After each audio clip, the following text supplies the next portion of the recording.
Então,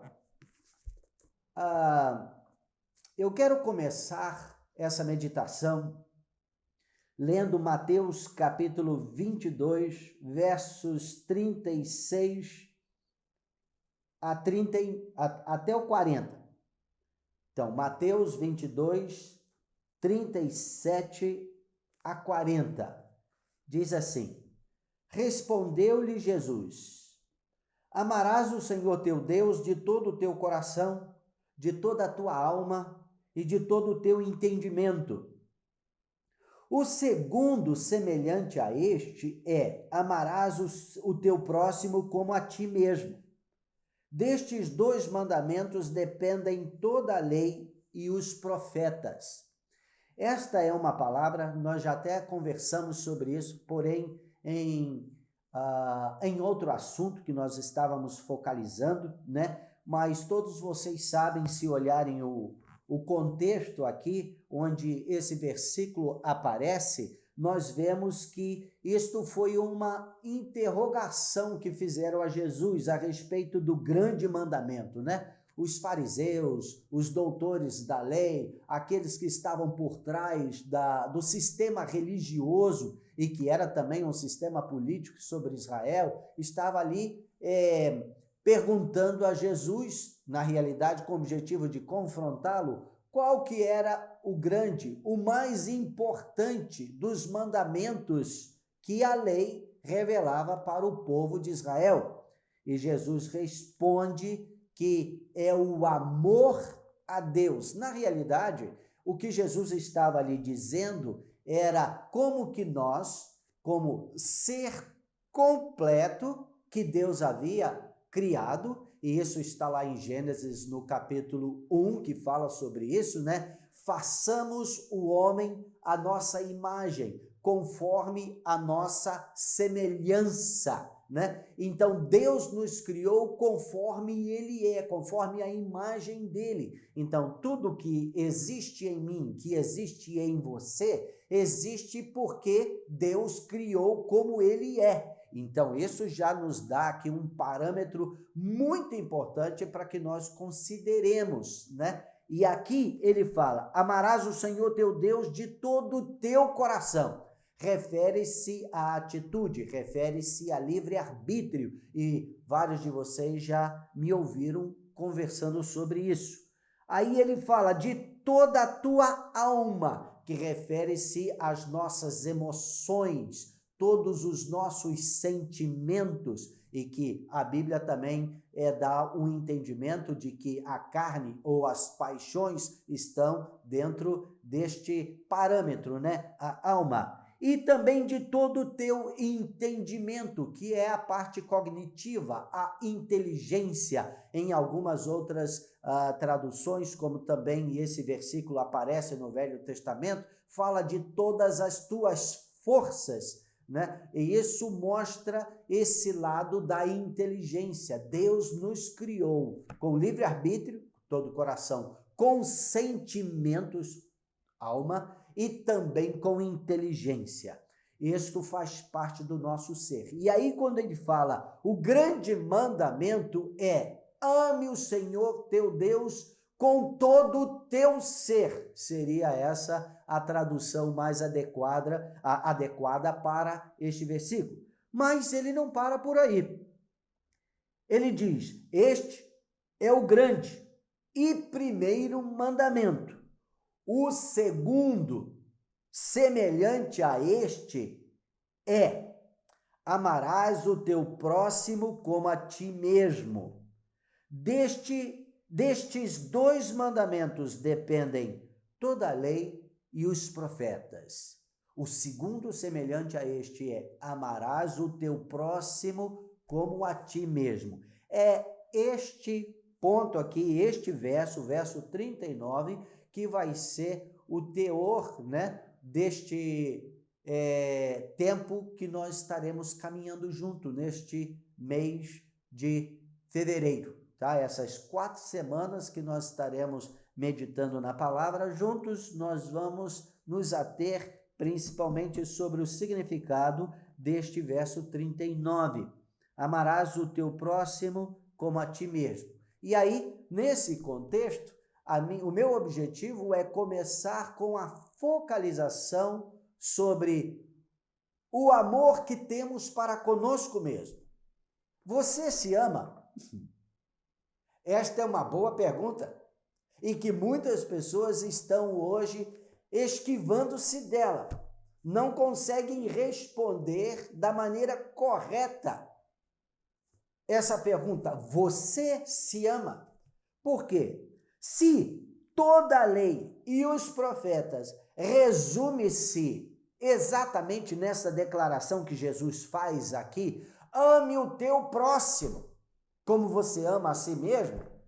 Se você tem um amor errado, deteriorado pelas metades a respeito de si mesmo, você não terá sucesso em amar o teu próximo, como Deus mostra que você deve amar. Então aqui nós precisaríamos estar focalizando primeiramente em nós mesmos. Você já percebeu como que nesse tempo que nós estamos vivendo, evangelismo ficou muito distante do quando você, eu, a maioria das pessoas que estão andando há anos na fé, converteram? Você lembra, e a Bíblia até fala, referendo-se ao primeiro amor, como que nós éramos mais ávidos, mais interessados, mais focados em compartilhar a palavra, e hoje nós não temos mais esta mesma atitude. Precisa ser revigorado isso dentro de nós, na nossa própria fé. Eu vou te dizer, em parte isso tem a ver com o que Jesus fala em Mateus capítulo 24, verso 12, quando ele diz: e por se multiplicar a iniquidade, o amor se esfriará de quase todos. Ou seja, a perda do amor por si próprio. Você deixa de se amar, de se admirar da maneira correta. E isso, com certeza, traz um efeito tipo dominó. Vai derrubando outros valores, outros princípios na vida da gente. E isso vai trazendo uma imagem distorcida de quem nós somos e também de como Deus nos vê, né? A palavra nos diz aqui, dando continuidade a esse versículo, em Gálatas capítulo 5, verso 14, ele fala assim: porque toda lei se cumpre em um só preceito, a saber, amarás o teu próximo como a ti mesmo. Veja novamente, isso aí é Paulo falando, e ele também nos diz a mesma coisa em Romanos, capítulo 13, verso 10, e ele fala assim: o amor não pratica o mal contra o próximo, de sorte que o cumprimento da lei é o amor. Agora, quando nós estudamos a palavra de Deus, especialmente no contexto de família, casamento, né? Está lá em Efésios capítulo 5 e a partir do verso 22, que fala assim: maridos, amai vossa mulher, como também Cristo amou a igreja e a si mesmo se entregou por ela, para que a santificasse, tendo-a purificado por meio da lavagem de água pela palavra, para a apresentar a si mesmo, igreja gloriosa, sem mácula, nem ruga, nem coisa semelhante, porém santa e sem defeito. Assim também os maridos devem amar a sua mulher, como ao próprio corpo. Quem ama a esposa, a si mesmo se ama. Olha só, quem ama a esposa, a si mesmo se ama, porque ninguém jamais odiou a própria carne. Antes, a alimenta e dela cuida, como também Cristo faz com a igreja. Este é o princípio É daí que surge esse mandamento: ame o teu próximo, como você ama a si mesmo. Então, no contexto natural, a maneira como Deus nos criou, nós temos dentro de nós, implantada pelo próprio Deus, a semente da preservação, a semente da eternidade. Nós buscamos preservar a nossa vida. Não é normal que alguém deseje morrer. Não é normal que alguém desista de viver. Pelo contrário, ele se alimenta, ele se cuida. Se tem alguma coisa que está errado, ele logo, principalmente nos dias de hoje, procura um médico, né? Então, e graças a Deus que nós temos tantos profissionais que se dedicaram e se especializaram em promover vida, em promover a saúde. E isso é porque o amar a si mesmo é importante. E isto se torna um parâmetro para como nós nos relacionamos com aqueles que estão ao nosso redor.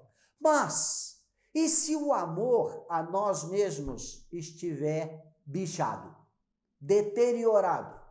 Como a gente vê em alguns grãos, né? Carunchado. Então você vê lá aquele carunchozinho que vai furando por dentro os grãos e danifica, come até o seu DNA, quer dizer, o DNA do grão, né? Não serve para plantar, não serve para reproduzir, tá bichado. Se o nosso amor estiver assim, qual que vai ser o resultado dos nossos relacionamentos? Qual será o resultado do nosso evangelismo? Qual será o nosso resultado, inclusive em amar a Deus? Porque este amor que nos faz buscar preservação vem de Deus.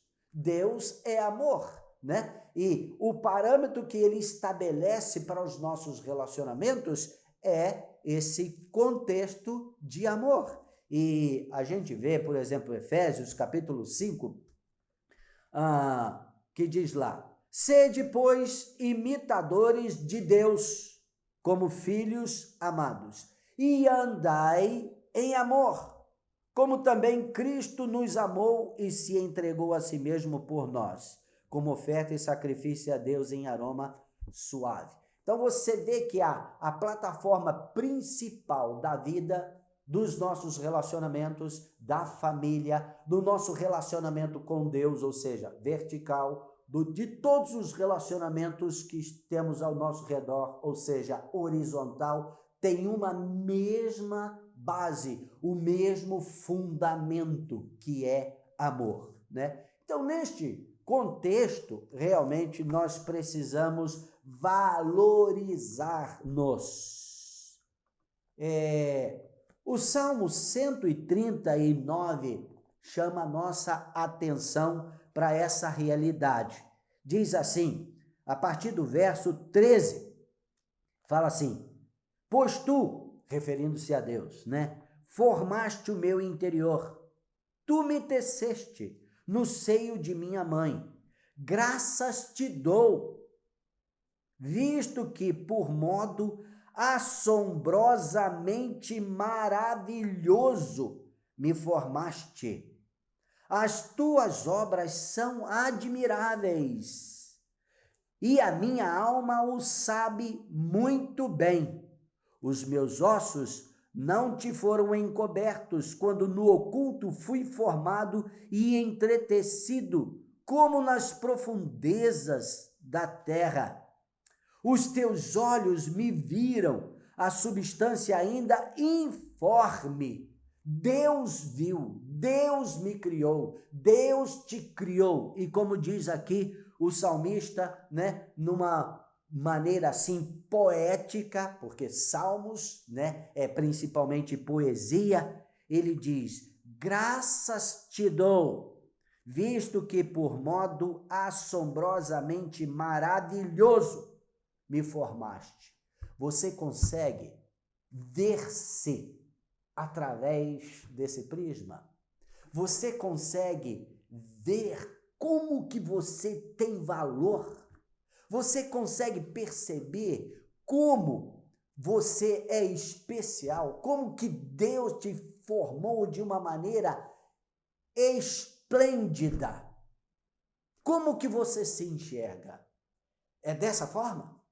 Eu me lembro, quando eu estava ministrando um trabalho de evangelização no Rio de Janeiro, isso na década de 80, e nós tínhamos um treinamento que nós oferecemos para as pessoas que iam evangelizar nas praias. E nesse treinamento a gente promovia a série de conferências, chamávamos pessoas para ministrar, e tinha um inglês, acho, se eu não me engano o nome dele era Pedro Bronze, e ele era uma das pessoas que nós chamávamos de tempo em tempo para ministrar. E uma vez ele estava ministrando nesse período de treinamento e ele contou uma experiência que eu nunca esqueci.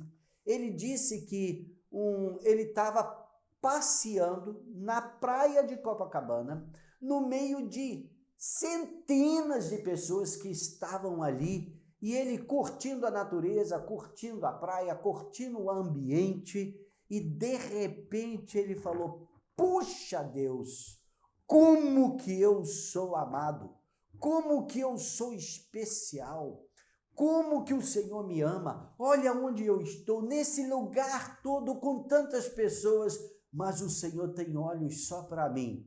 Falei, puxa vida, que autoestima tão alta, né? Eu fiquei admirado, eu nunca tinha pensado daquela forma, eu nunca tinha me visto daquela maneira, pelo contrário, eu vou te dizer que a ideia que eu tinha sobre mim mesmo, especialmente na minha infância e em toda a minha adolescência, era alguém que não tinha valor. Eu não via valor em mim.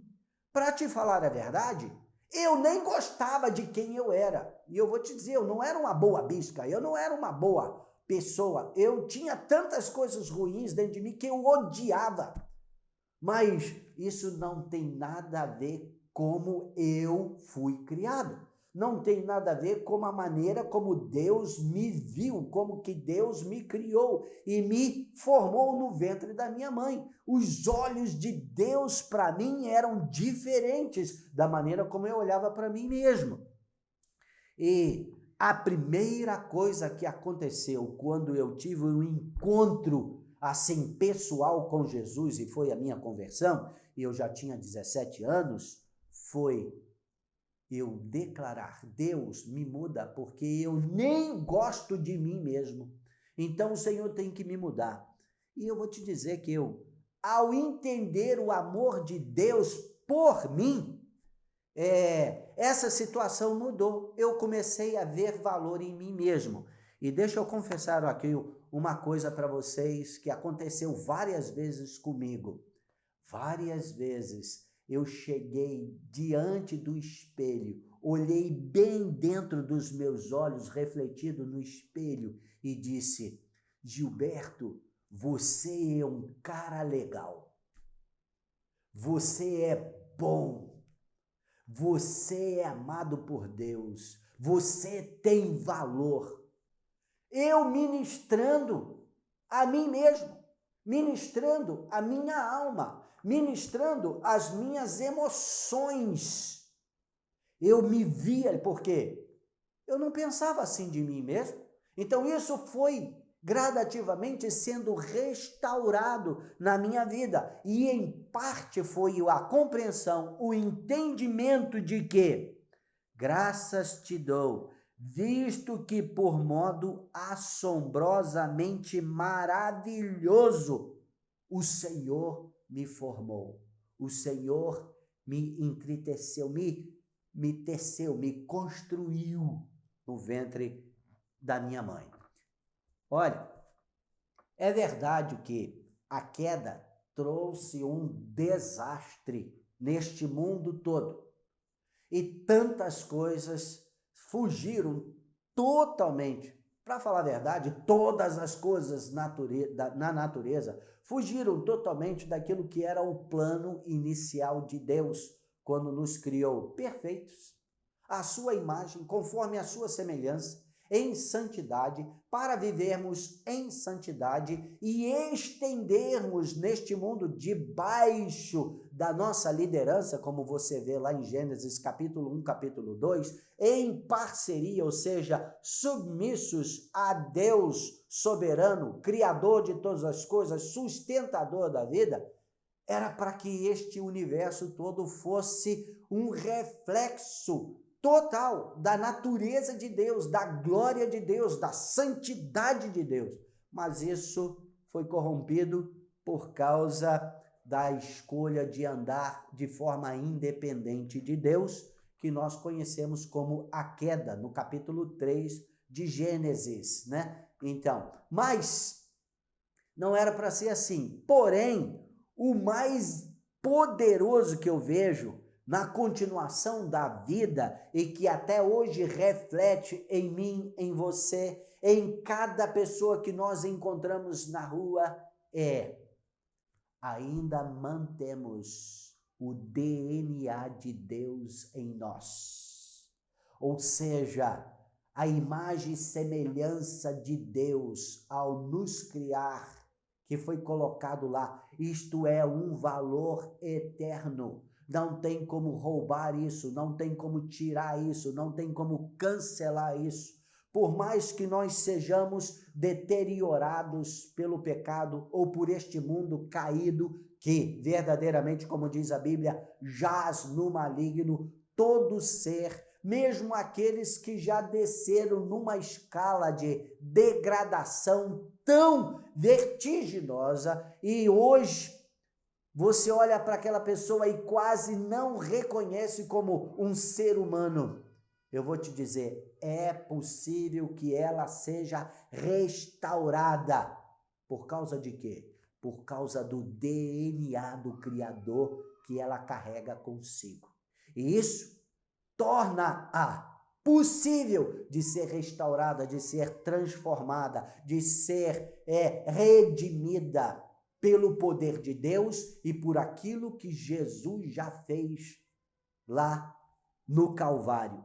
E o mais interessante e que prova essa situação do valor que nós temos é o que está escrito também lá em Romanos capítulo 5, verso 8, que diz: mas Deus prova o seu próprio amor para conosco, pelo fato de ter Cristo morrido por nós, sendo nós ainda pecadores. Veja, Deus, ele sempre enxergou o valor que nós temos. Mesmo quando o mundo diz, você não presta. Mesmo que muitas vezes mensagens de pessoas que nós entendemos ou vemos a evidência de Deus, ministros, falam para você: ah, você não vale nada, você não presta para nada. Ah, se não fosse a graça de Jesus sobre você, você não valeria nada. Mas eu vou te dizer, não é dessa forma que Deus pensa sobre você, não. Não é dessa forma que Deus olha este mundo, não. Não é essa forma que Deus olha para mim, não. Aqui ele diz que Deus prova o seu amor, ou seja, ele vê o valor que nós temos, mesmo ainda quando nós estamos totalmente na desgraça do pecado. Vivendo nos nossos delitos e pecados que produzem morte, ele ainda se dispôs a dar a própria vida para que nós pudéssemos ter vida de volta.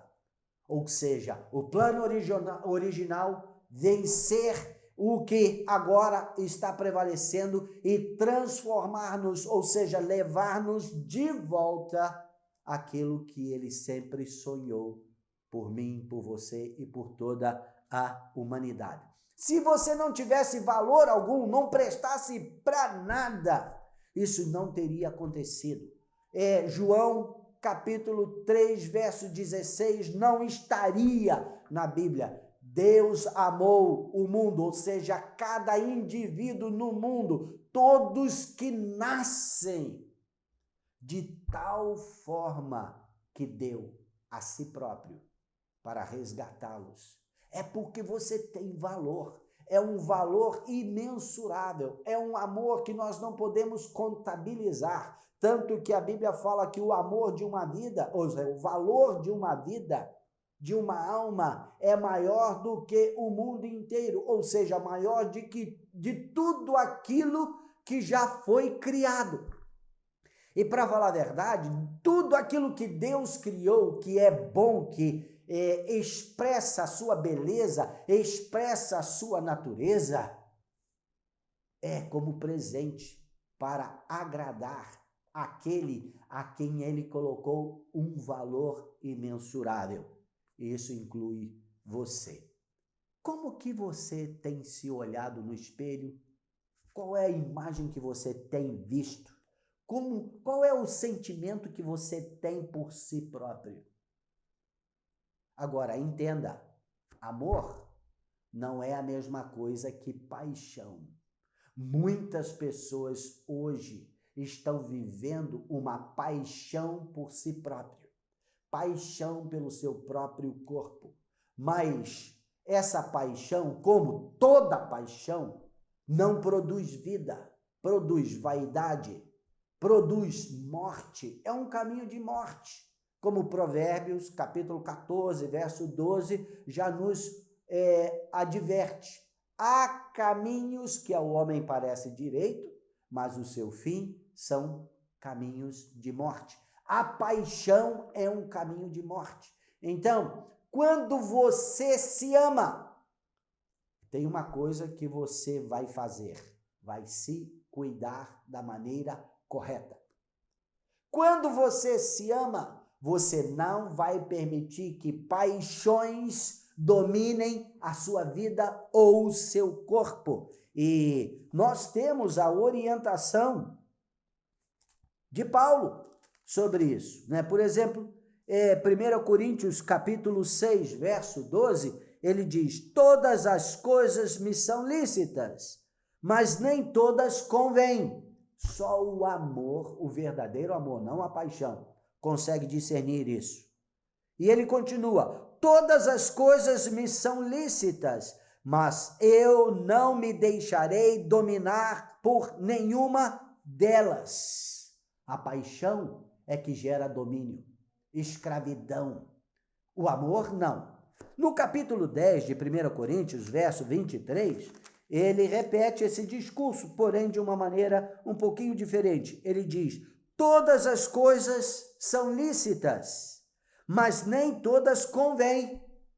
Aí vem sabedoria. Isso significa que eu, se amo a mim mesmo, eu preciso cuidar de mim mesmo, eu preciso cuidar deste corpo que Deus me deu, que a Bíblia chama de templo do Espírito Santo, e eu tenho que me submeter às regras do amor para comigo mesmo. E como vocês já aprenderam, o amor impõe limites. Isso significa que todas as coisas me são lícitas? Sim, eu tenho livre-arbítrio. Deus me criou para ser livre. Mas esse livre-arbítrio é para produzir vida, tanto em mim como em todos os meus relacionamentos. Ele precisa estar dentro do limite que o amor impõe. Isso significa que eu tenho que andar em sabedoria. E o amor produz sabedoria. A paixão, não. Aí vem a pergunta: eu me amo ou eu sou apaixonado por mim mesmo? É uma pergunta que eu espero que estejamos aptos a responder durante as nossas meditações neste mês de fevereiro. Você se ama? Você se curte? Você se cuida? Você é capaz de dizer não a si mesmo? A Bíblia já diz: o pai que ama ou aquele que ama o seu filho, cedo o corrige, cedo impõe limites. Amor impõe limite. Como que você tem agido consigo próprio? Como que você tem levado a sua vida? Hoje eu termino com essas perguntas que eu espero gere em você reflexão. Que Deus te abençoe e que você tenha seus olhos abertos para esta realidade e que é uma necessidade amar a si mesmo. Porque, do contrário, você não vai poder amar o seu próximo da maneira correta. Deus te abençoe.